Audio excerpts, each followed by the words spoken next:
I was born on November 11th, Veterans Day. So I went to Vietnam, spent 11 and a half months in Vietnam. I was on my last patrol, literally on my last patrol. We were walking and I stepped and I heard a click. I stepped on a pressure-sensitive landmine.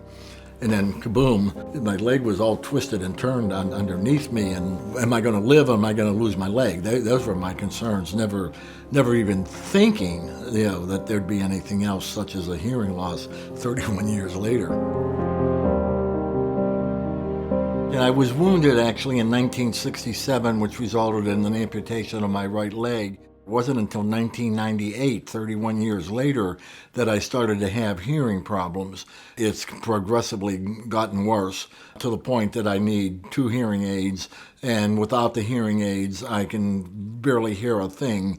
So it was a progressive loss to almost total deafness. Well, the significance of hearing loss on veterans is pretty profound.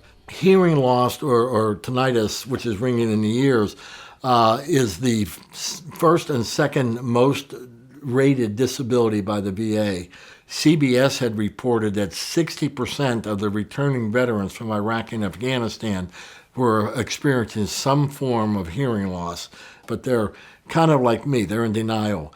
As it got worse, I basically avoided the telephone. My voicemail message was, I can't hear, send me an email. So I would not answer the phone at work at all.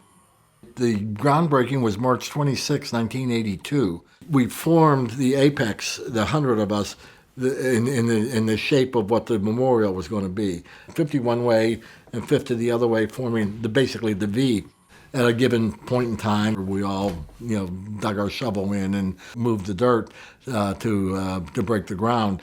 They asked or offered everybody that was using the shovel to buy the shovel for $10. Oh, it was an exciting moment. It really was. Just the honor of being asked to do it and then being there and actually doing it. It was pretty emotional. I very rarely go anywhere other than a meeting without my wife, and she's basically my interpreter. When he can't hear somebody, he usually goes like this, he squints, or he doesn't respond. So then I just repeat what they said at a higher level than the person that was talking to him. It's been a burden for her, there's no question about it, for at least 10, maybe longer years. She's been stuck with all the phone calls. I wanted to call to make a doctor's appointment, she would do it.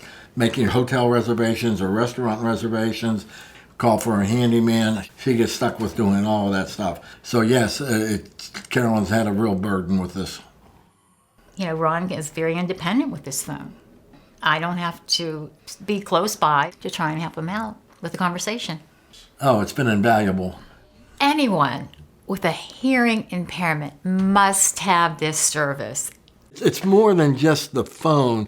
It's what the phone can give you a confidence, I think, in other parts of your life. It's going to help people to get over the stigma, get over the isolationism, get over the staying away from going to meetings, staying away from going out to dinner, staying away from having an active social life, staying away from your friends.